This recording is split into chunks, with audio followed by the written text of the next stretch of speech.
kapag ba na-invite na tayo sa content monetization tools, magkakaroon na din ba ng earnings yung mga content natin? So, ito po yung concern ni Ma'am Nenita.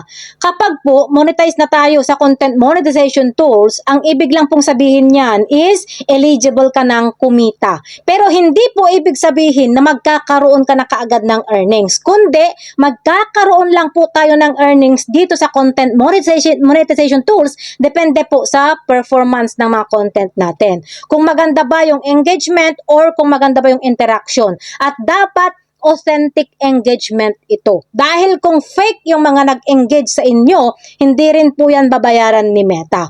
O di kaya, magkakaroon lang po tayo ng earnings dito sa content monetization tools kung marami yung qualified views at kung mahaba yung average watch time. Pero kung walang manunood sa iyo or walang mag-engage sa iyo, syempre wala ding earnings. Kaya sikapin mong gumawa ng mga content na alam mong makaka-relate yung mga audience mo sa iyo para siguradong manunood sila sa mga videos mo at mag-engage sila sa iyo. At syempre, dapat yung mga content mo is nakasunod sa policy and guidelines ni Meta para siguradong magkaroon ng kita at para maiwasan mo na rin ang pagkakaroon ng demonetization or violation.